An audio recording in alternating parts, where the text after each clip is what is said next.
Nah, iki wis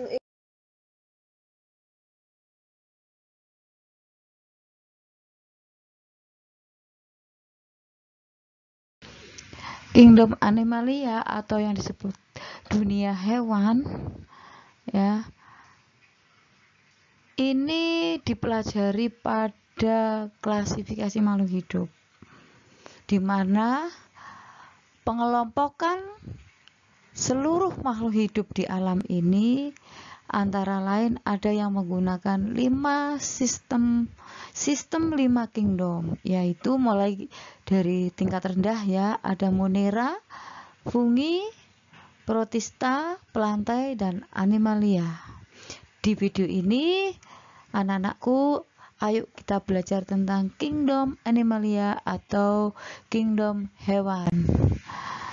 Nah, kingdom Animalia ada 2 film, yaitu Invertebrata dan Vertebrata. Yang vertebrata itu adalah hewan yang mempunyai tulang belakang. Sedangkan invertebrata hewan yang tidak mempunyai tulang belakang. Invertebrata ada yang menyebut juga avertebrata, itu tidak. Jadi tidak mempunyai tulang belakang. Vertebrata mempunyai tulang belakang, itu ada kelas Chordata, di mana Chordata itu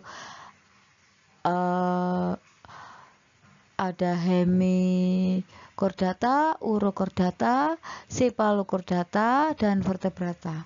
Dan vertebrata ini ada ya hewan yang bertulang belakang ya. Ini ada 5 kelas, mulai dari tingkat terendah Pisces atau ikan, amfibi atau katak, reptil atau merayap, apes atau burung, mamalia atau menyusui. Nah, kemudian untuk invertebrata ini ada 8 kelas, ada Porifera, Coelenterata, Platyhelminthes, Nemathelminthes, Annelida, Mollusca, Arthropoda, dan Echinodermata. Baik, di video ini anak-anakku ayo kita membahas tentang dunia hewan, di mana hewan itu yang bagian vertebrata. Vertebrata mempunyai ciri-ciri bertulang belakang, jadi mempunyai tulang, kemudian ada kepala, badan, dan 2 pasang alat gerak, serta beberapa spesies ini mempunyai ekor. Sistem pencernaannya itu memanjang dari mulut hingga anus, dilengkapi dengan kelenjar pencernaan. Sistem peredaran darah tertutup, artinya apa? Darah beredar itu selalu melalui pembuluh darah. Berdarah panas, artinya apa? Suhu tubuh tetap. Nah, untuk Pisces dan amfibi berdarah dingin, artinya apa? Suhu tubuh menyesuaikan lingkungan. Vertebrata reproduksi ada yang secara internal, ada yang secara eksternal. Yang internal itu mamalia, aves, reptil. Yang eksternal artinya pembuahannya di luar tubuh induk itu kelompok ikan dan katak. Nah, ini ya vertebrata ada 5 kelas. Boleh kita mulai dari tingkat tinggi, boleh kita belajar mulai dari tingkat rendah. Tingkat rendah Pisces, agak meninggi lagi amfibi, meninggi lagi reptil, aves, dan paling tinggi adalah kelompok mamalia. Baik, kita mulai yang mamalia dulu atau kelompok menyusui. Ini mempunyai kelenjar susu. Untuk jantan juga mempunyai kelenjar susu, cuma tidak berfungsi. Mempunyai tulang belakang itu sudah pasti ya, atau vertebra ya. Mempunyai anggota tubuh untuk bergerak seperti berenang, berlari, dan memegang sesuatu. Mempunyai rambut untuk menutupi seluruh tubuhnya. Berdarah panas, artinya suhu tetap, dan reproduksi secara generatif. Ada yang internal, untuk mamalia internal. Jadi pembuahannya di dalam tubuh induk betina. Nah, ini adalah mamalia, bisa kalian perhatikan ada punya kelenjar susu. Ada lagi contoh kucing ya, ada kelenjar susu tikus. Nah, ada kelenjar susu berambut. Jadi ciri khasnya adalah kulit tertutup rambut. Terus ada telinga. Ini ada telinga ya. Jadi mamalia itu mempunyai kelenjar susu. Jantan punya, cuma tidak berkembang. Oke, yang berikutnya Aves atau kelompok burung. Ini berkembang biak dengan cara bertelur atau ovipar. Bentuk paruh ini disesuaikan dengan jenis makanan. Tulang berongga ini supaya meringankan saat terbang. Ya.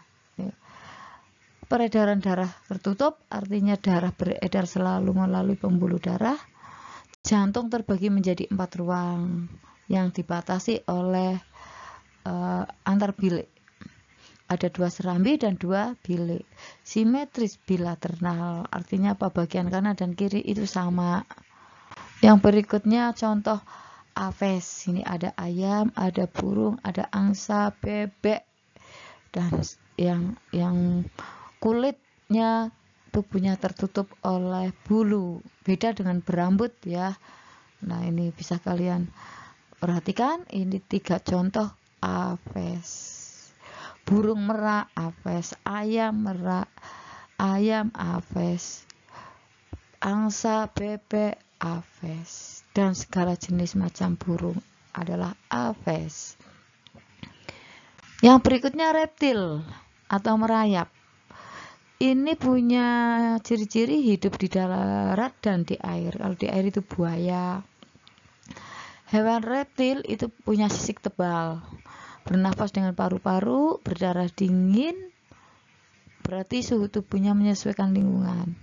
Bertulang, untuk reptil ada yang berdarah dingin, ada yang berdarah panas.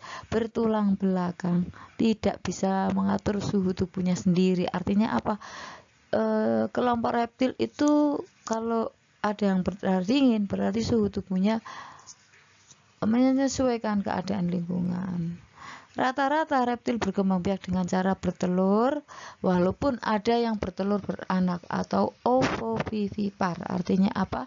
Bertelur tapi menetasnya di dalam tubuh induk betina. Ya, jadi ovovivipar adalah salah satu cara berkembang biak hewan dengan cara mengembangbiakkan telur di dalam tubuh induknya. Tetapi cadangan makanan yang diperoleh embrio itu berasal dari dalam telur, bukan dari tubuh induk. Ini adalah contoh reptil, ada bunglon, ada kadal, gitu ya. Contoh yang lain apa? Cecak,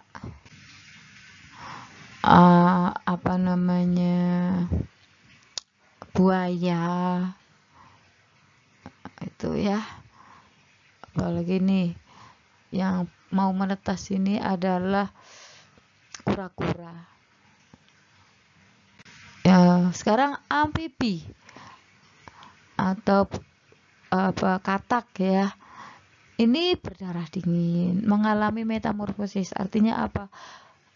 Tumbuh dan perkembangannya sejak mulai dari telur sampai dewasa itu ada mengalami perubahan yang kelihatan. Makanya amfibi itu termasuk metamorfosis sempurna. Bernafas dengan insang kalau masih larva, tapi kalau sudah dewasa dengan paru-paru dibantu dengan kulit. Sistem peredaran darah tertutup, kakinya berselaput karena apa? Katak itu kadang bisa berenang. Contoh Caesilia. Nah, ini Caesilia, amfibi yang mirip cacing. Nah, sekarang Pisces. Pisces ini merupakan kelompok vertebrata yang hidup di perairan dengan menggunakan sirip untuk bergerak dan menjaga keseimbangan tubuh, dan memiliki jumlah spesies yang beraneka ragam. Ciri umum dari spesies yaitu bernafas dengan insang. Alat geraknya tentu sirip ya. Rangka tersusun atas tulang sejati. Sebagian tubuh ditutupi oleh sisik dan berlendir. Tapi sisiknya itu nggak setebal reptil ya. Ini contoh ikan. Oke.